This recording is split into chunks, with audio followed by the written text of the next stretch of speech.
What's up, guys? Metapunk here. Today I'm going to be talking about the BRICS Nations' new reserve currency challenging the US dollar for the global reserve currency, the quantum financial system, and how cryptocurrency may play a big role in this new financial change. Alright, so let's get into it. So, for the people that don't know about BRICS consists of Brazil, Russia, India, China, and South Africa. And basically, right now, in this time in history, there's a lot of chaos. We have Russia that invaded Ukraine, China that may invade Taiwan. We have threats of nuclear warfare, and then now we also have a currency war that's happening between the East and West. And I like to compare this time in history that we're living in right now to the Cold War back in the 1960s and 70s. There was a lot of misinformation, there was a lot of fear, there was a lot of threats, and a lot was changing, between the way of living, between the economies, technology.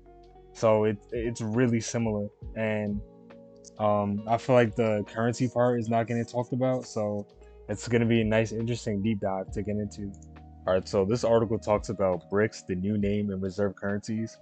So the BRICS nations are developing a new basket-based reserve currency. The presumption is that it will compromise real, rubles, rupees, renminbi, and rand to present an alternative to the IMF's special drawing rights. And for the people that don't know about the IMF's special drawing right, it consists of US dollars, the euro, the pound, yen, and also the renminbi. And the reason why this whole thing started was because the sanctions that the US put on Russia, and basically the BRICS nations came together and they were shocked on how quick they're able to take him out of the monetary system. So this is the reason why they want to make an SDR like basket currency. Is basically to um, remove the US hegemony of the IMF. So basically now they can create their own influence and have more people join their basket of currencies. And the interesting thing about the Eastern nations coming together is that they're very rich in like natural resources. So a lot of commodities, precious metals, oils, even like things that you can farm with. Just a lot of natural things that are worth something. So now with distributed ledger technology, it's possible to add all these systems and all these items to these basket of currencies. So it's going to be really interesting to see like once it finally plays out. All right, this article is from the IMF, basically explaining what an SDR is. So the SDR is an international reserve asset created by the IMF to supplement the official reserves of its member countries. The SDR is not a currency; it is a potential claim on the freely usable currencies of the IMF members. As such, SDRs can provide a country with liquidity. And these basket of currencies consist of the US dollar, euro, the Chinese yuan, the Japanese yen, and the British pound. And yeah, like I stated before, it's mainly rich of the Western nations, but now BRICS, they want to come together and create their own system. And it's going to be interesting to see what other countries follow through with the BRICS nations, because Argentina, which is a NATO member, they already considering joining the BRICS nations, and then also other countries like Saudi Arabia and other Middle Eastern countries. So I really think they can be a big powerhouse to challenge the West. All right, so next up, I'm going to talk about the Bretton Woods system. So basically, the Bretton Woods system was a US dollar based system where the US dollar was backed by gold. Second, it was an adjustable peg system, so that meant that it had a normal fixed exchange rate when doing trade. Third, it had a tight capital control.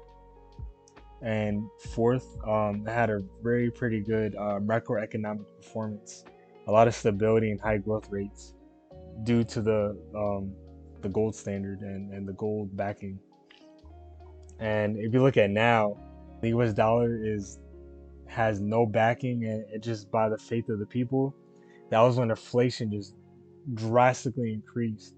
So Richard Nixon taking the money out back in the 1970s really negatively affected the money system. And I kind of just saw it as like a really big test to see how the world and economy would run off of no backing. And it's like now it's like we're gonna go right back to it as if it never happened. And I see it as a good thing. And there's a lot of potential that, especially now with technology, how we can have a very efficient economy with the new Bretton Woods 3. So I pulled up a tweet from Jim Rickards, and he says, "I'm in the gold room in the Mount Washington Hotel in Bretton Woods. This is where the Bretton Woods agreements were signed. That's the original table and chairs, unchanged since 1944. We are closer to a new system where gold again plays a role than most realize." And for the people that don't know who Jim Rickards is, um, he's a chief global strategist at Mergland. Jim Rickards is a lawyer, economist, investment banker, speaker, media commentator, and author on the matters of finance and precious metals. He has advised the U.S. Department of Defense, the U.S. intelligence community, and he also has a major hedge fund on global finance issues. So right here in this video from Kiko, um, he basically states that we are potentially entering into an ICE 9 event. And basically ICE 9 event is when the entire world may have a freeze economically. So basically, you're gonna go to the ATM to get some money out, and all the ATMs and banks are frozen. You want to sell your stocks, all the stock exchanges are closed, and I think this is all due to the liquidity crisis that's going on right now. You know, a lot of the currencies that we have in the world are being devalued, and the US dollar is the only one that's rising. So having one currency basically running the economy right now is not sustainable. So it's going to get to a point where the US can't keep up with all this demand and debt issuing. So I think it's a really big catalyst of the ICE 9 event. And I'm going to get into more of like the liquidity crisis and how these currencies are being devalued and how this whole thing may start. All right, next up, we have an article from Bloomberg, and it's a digital drive to reform the $11 trillion of the global gold market.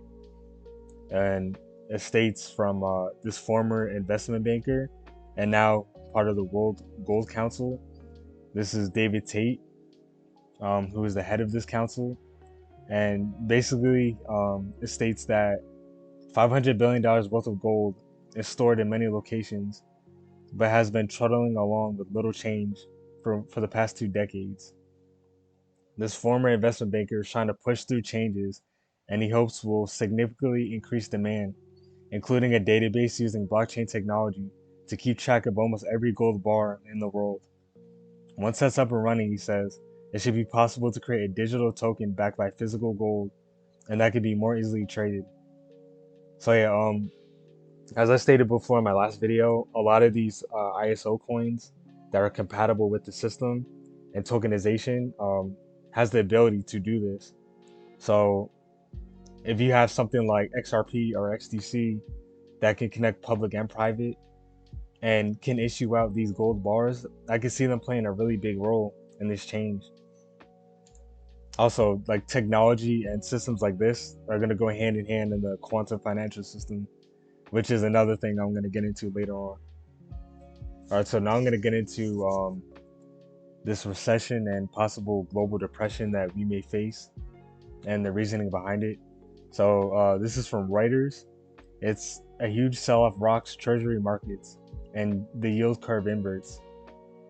So on June 13th, the US 2-year treasury yield rose above the 10-year borrowing cost on Monday.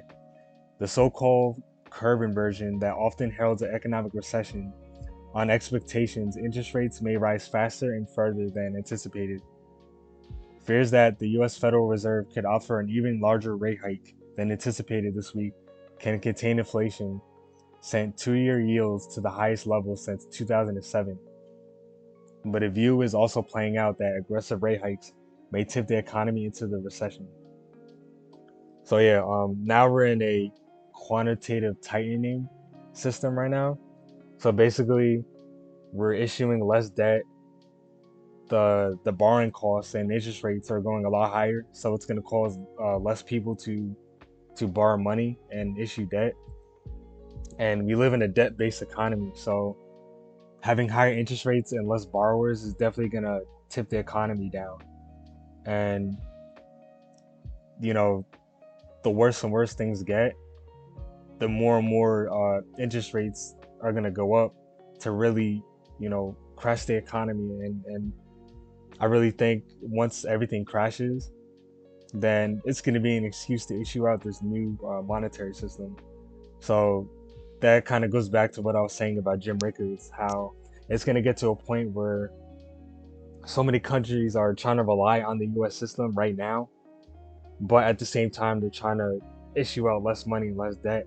So it's gonna cause a freeze sooner or later. It's not a matter if, it's a matter of when.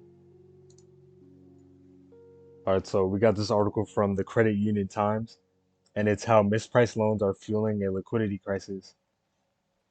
Credit union leaders typically celebrate record loan volumes. However, when below market rate loans are driving an unprecedented growth in areas like indirect auto loans, it's time to recognize the reality that record volumes can be a very bad thing for cooperatives and the members who depend on them.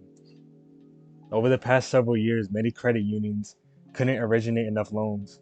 The industry was awash away in liquidity as deposits increased. However, after a brief pause in the early days of the pandemic, consumers have continued to borrow. Credit unions just weren't always their preferred lender. So yeah, now like there's banks and institutions that can't even issue out enough debt. So a lot of people are going to these credit unions, which is kind of like a last resort. And the fact that these credit unions are getting a big increase in volume, it shows that so many people are just relying on borrowing and borrowing and borrowing. And like I stated beforehand, the Federal Reserve is trying to stop the borrowing, and it continues to increase. And it's going to get to a point where these credit unions cannot keep up. Once again, going to cause a freeze in the economy. All right, next up, we have an article from the New York Times, and it states that the dollar is strong. That's good for the US, but bad for the rest of the world. The Federal Reserve may have no choice but to wage a relentless inflation fight, but countries that are rich and poor are feeling the pain of the plunging currencies. And it states right here, the Federal Reserve's determination to crush inflation at home by raising interest rates is inflicting profound pain in other countries, pushing up prices, ballooning the size of debt payments, and increasing the risk of a deep recession. And we go on here, it shows the value of these currencies that are against the US dollar. So you see a huge decline around September, and it's only going to get worse from here as we continue to fight inflation by raising interest rates. These countries can't keep up with us and the higher payment costs of the debt.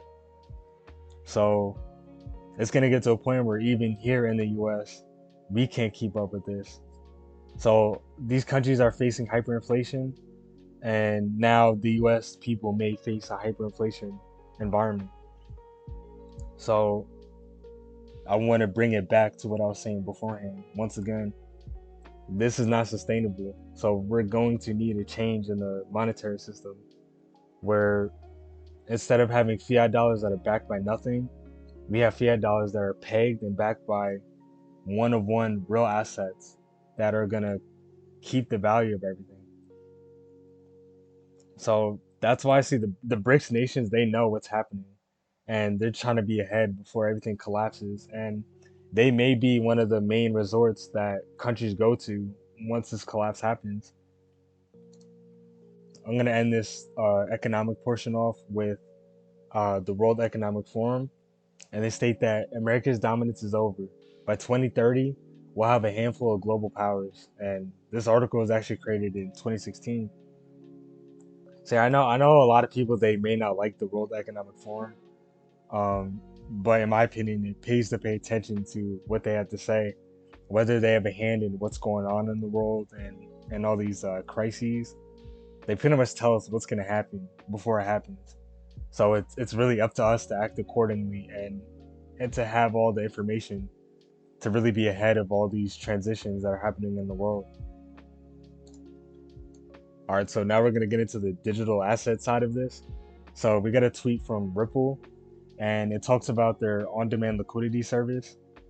So RippleNet customers can use XRP to bridge two currencies in as little as 3 seconds, ensuring payments are quickly sent and received in local currency on either side of a transaction.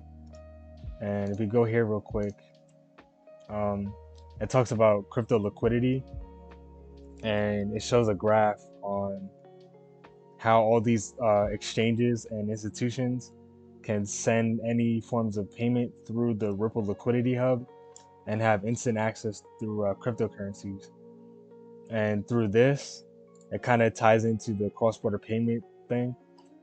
So people get send money, any form of money, through XRP in exchange for another form of money, and it can be instantly settled. So I think Ripple's on-demand liquidity is going to play a big role in this transition as well, through actual sovereign currencies and digital representations of these precious metals or other commodities. All right, so we're going to get into the central bank digital currency side of this, or CBDCs. And for the people that don't know what CBDCs are, they are virtual money that are backed and issued by a central bank. As cryptocurrencies and stablecoins have become more popular, the world's central banks have realized that they need to provide an alternative or let the future of money pass them by.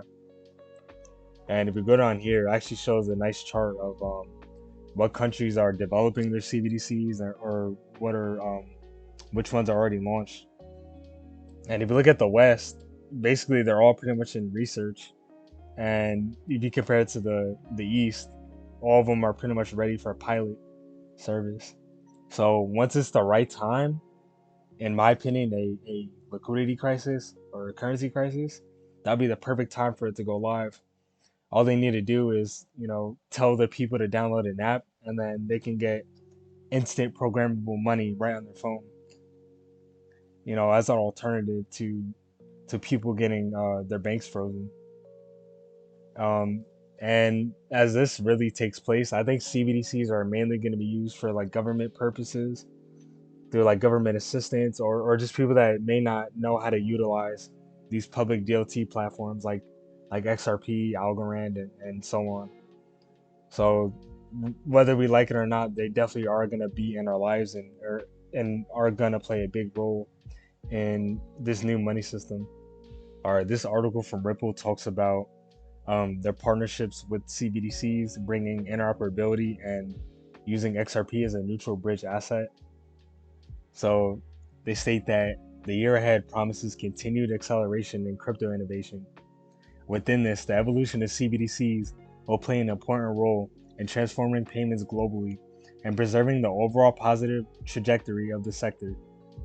The key to this will be how central banks approach interoperability and regulations for these CBDCs. A network of diverse yet interoperable digital fiat currencies will help surmount the current system of today's country-specific walled financial gardens that impede cross-border payments, global e-commerce, and financial inclusion.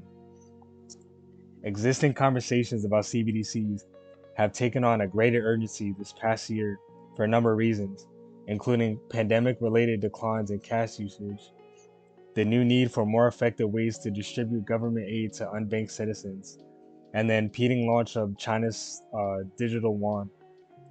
These considerations have been the potential to drive a faster and more dramatic transformation than might have been possible beforehand. And if we go down here, they actually state about Ripple's ODL and XRP use. So RippleNet's on-demand liquidity service allows for financial institutions to transact in real time across multiple global markets using the digital asset XRP as a bridge currency. XRP is faster, less costly, and more scalable than any other digital asset, making it the ideal instrument in bridging two different currencies quickly and efficiently. This solution can also support the direct exchange of CBDCs.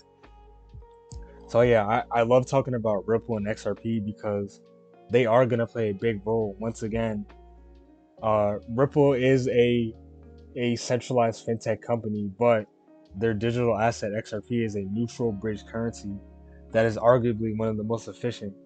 So no matter what country or what central bank is using XRP, it's gonna be used. So China could use Ripple's ODL and XRP for the transactions. America could use ODL and XRP. Europe can use Ripple, ODL, and XRP. Like, it doesn't matter who it is. That's why I'm super bullish on XRP. And I know it's going to really play a big role in this change. All right, now we're going to talk about Stellar and the use of stablecoins and the Stellar network. So, for the people that don't know what stablecoins are a type of digital currency that avoids volatility. They're tokens that are backed by fixed assets like gold or fiat currencies. Because Stellar was designed for the express purpose of tokenizing fiat currencies, issuing stablecoins is a native feature of the network. And if we go down here, they state that in general, digital currencies have a high degree of volatility. Their prices can fluctuate dramatically, making them difficult for most people to adopt. Not knowing the value of your tokens will be tomorrow can be very uncomfortable. And this is a graph of how it works. So someone can exchange the US dollar and it'll go through a stablecoin system that are backed by a one-of-one currency on the Stellar network. And then they got euro in exchange for the US dollar instantly. So some benefits of using the Stellar stablecoin service. It's very stable, it's very fast and very efficient. So yeah, once again, I'm very bullish on Stellar just because of this. They also have a partnership with MoneyGram that utilizes the stablecoin system. So you're gonna see Stellar everywhere. Same with Ripple. You don't see it now, but I truly believe in the near future, Ripple and Stellar are gonna be big powerhouses in the crypto space. All right, next up, I'm gonna talk about tokenization on the Hedera network. So building on the Hedera token service, the tokenization of payments is an opportunity to embrace the disruption of public DLTs for payments in a secure, compliant, and performant manner. Enable secure, real-time, and cost-effective payments in your own stablecoin or cryptocurrency. The tokenization of securities. Tokenized securities change the way ownership and value exchange is defined. Hedera Token Service enables the minting, management, and transfer of fungible and non-fungible assets that are representative of physical or digital goods. The tokenization of supply chain networks. So verify the authenticity of digital or physical items and track products throughout a supply chain. Non-fungible tokens are configured, issued, and managed using the Hedera Token Service without the need for smart contracts. And the tokenization of energy and sustainability. The sustainability and societal impact of businesses is more critical than ever. Hedera Token Service enables cost reductions and greater efficiencies for renewable energy credit, marketplace, and platforms, enabling companies to meet their sustainability goals.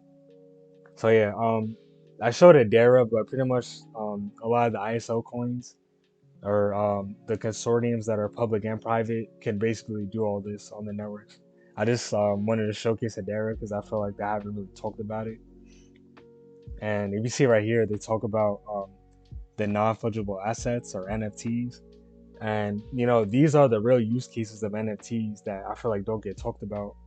The only NFT craze that we see are the JPEGs and the monkey pictures that don't really have any use case.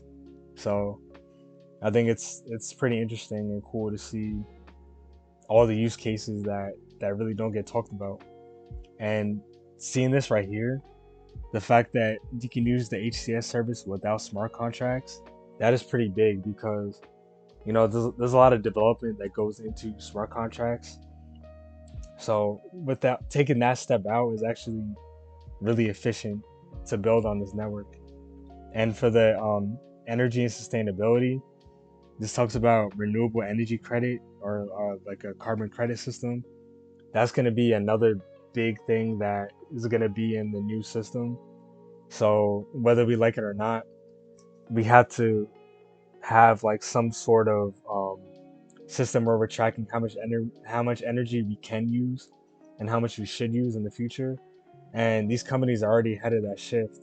So I think a lot of proof of work blockchains that use a lot of mining power are going to have a really big shift or they may be irrelevant because of regulations of this new carbon credit system. So having something like Hedera and XRP or XLM that are already ahead of that shift, plus on top of all these other efficient use cases, like they're pretty much they're already set for the new system. So it's really exciting to deep dive on how they really are utilized for the future. So next up we got LCX, which is actually another one of my favorite hidden gems in the crypto space. So for the people that don't know about LCX, it's a regulated cryptocurrency exchange out in Liechtenstein, Germany. So let's get into what it's about. So LCX is about the digital asset revolution, and they believe the future will be tokenized. And here's some partners of LCX. So here we got Celo, Hedera, Coinbase, Polkadot, Icon, Chainlink, and Quant. So we got some pretty big names right here. And LCX is the next generation cryptocurrency exchange. With LCX, this is a regulated trading venue offering a range of digital currencies. And if we go on here, it shows a lot of the laws that they follow. And I think it's pretty big that they're already regulated, because once there's regulatory clarity in the space, I think they're going to be one of the big names that people go to besides crypto.com or Coinbase. All right. So yeah, right here to talk about their tokenization. So how LCX's infrastructure will be the basis for the future of digital assets.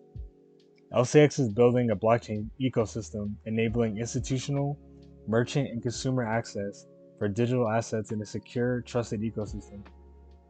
LCX aims to build a new infrastructure for digital finance, focusing on all aspects of compliance and regulation.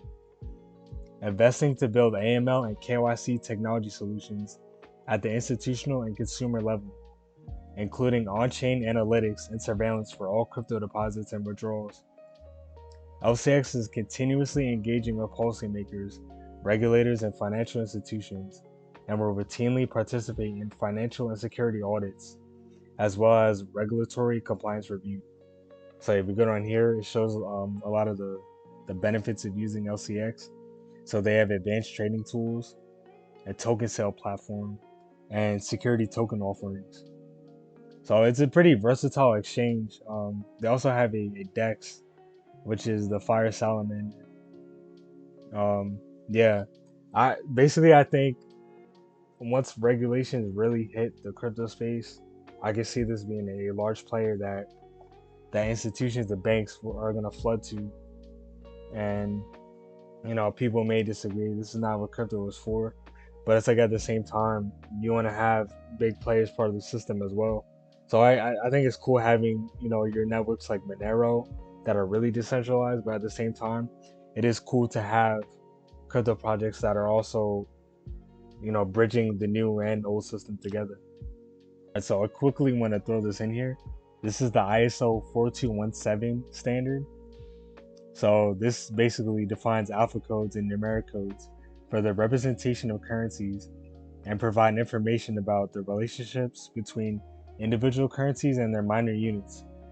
This data is published in 3 tables: a current currency and fund code list, the current fund codes, and the list of codes for historic denominations and currency funds.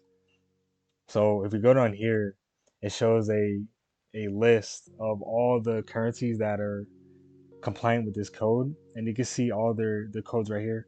So the Australian dollar, their code is AUD. And if we go all the way down, something interesting to look at, if you go to the X's, so you see right here silver, which is XAG, or gold, which is XAU. But if you know the real numerals of gold, it will be AUG. So basically, neutral assets are X coins. And if we quickly go right here, you see the special drawings right of the SDR. That is XDR. So what are neutral assets that are going to be used in the system?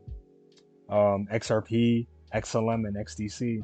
See, they're already ahead in this numeric code. So It's going to be easy to put these X coins in these financial systems because if they're labeled something else, they are neutral. So, they may not can be like easily put into the system. So that's just one cool thing that I noticed that I want to throw in here. So, you know, another big reason why you should be bullish on the X coins, just because of this code right here. So now we're gonna get into the quantum financial system, or the QFS, which is honestly like one of my favorite things to do research on. All right, so the QFS has become a popular technical term, especially within the finance industry. As digital technology has grown in popularity, cybercrime has also increased significantly. As we become more dependent on digital media, cybercriminals stand a greater chance of getting away with unfair practices. In this situation, the QFS saves the day. The future-proof system is hailed as the way forward for all financial transactions. The program is not designed to run on a conventional computer, but rather on a satellite-based quantum computer. The QFS is heavily secured by a secret space program, providing the highest level of security. Many experts believe that quantum technology will solve issues such as security, the speed of processing, and the efficiency of data management. So this is the origin of the QFS. So the QFS all started when people became aware of the inefficiencies of the current financial system. Several prominent individuals came together to address these issues in an effort to advance financial technology by using quantum computation and distributed ledgers. Thus, quantum financial system was created, creating a new era for financial services as well as monetary transactions. As part of this system, you could track all your tangible assets, such as gold, oil, platinum, and others, instead of paper money, which has systematic no value or little value. And the cool thing I love about the QFS community, it's like a branch of like multiple communities. So you have the cryptocurrency and blockchain communities, you have the precious metal communities, a lot of people in the tech sector, are just people that are really big on learning about the current financial system and how it's going to change. So yeah, it's a very big rabbit hole, and I really think that there's just so much information to look at within the QFS. All right, so next off we have this tweet from Bond Crypto, and this is actually a retweet from XX on Twitter. You should follow him if you have not already. And we're gonna start off here. So these are the rainbow notes right here, and each rainbow note is gonna be stored with some kind of serial number. And basically, these are gonna be the new fiat dollars that we have. So the ones that we have now are gonna be replaced for these at some point. And then these rainbow notes are backed by these precious metals right here that are also gonna be stored on the blockchain. So you could basically call these asset-backed digital currencies. And each one of these are going to have some kind of QR code or a public key to them, and all this data is going to be stored on the public DLT platforms with the quantum computing clouds, basically making them fraud proof and resistant to anti-money laundering system. And right here shows the quantum financial system cloud, and right here has the Space Force Alliance that are monitored in real time. So we're gonna have a lot of servers in space that are gonna store and track all the data. So it doesn't matter if we have like some kind of power outage or blackout. That's gonna be like the backup generator for these systems. And yeah, so this shows the QFS cloud right here. So if you're using money within a private platform that are connected to the QFS, then everything you do is going to be 100% trackable from a private standpoint, but from a public standpoint, it's going to be very secure. So yeah, if you're a consumer of a private DLT platform and you try to do something sketchy or something illegal, then it's going to be instantly traced back to them. So be very cautious when doing illegal activity on these quantum networks. And so right here, Bond actually stated Nassar, which is another rabbit hole of the quantum financial system. And I highly advise you do research on Nassar if you have not heard about it already. even the QFS. All right, now we got a tweet from XX himself, and this is like similar to the one I showed you in the last video, the ISO 2022 video. So we have all these public platforms. So Ripple, Stellar, Hedera. Now he added LCX.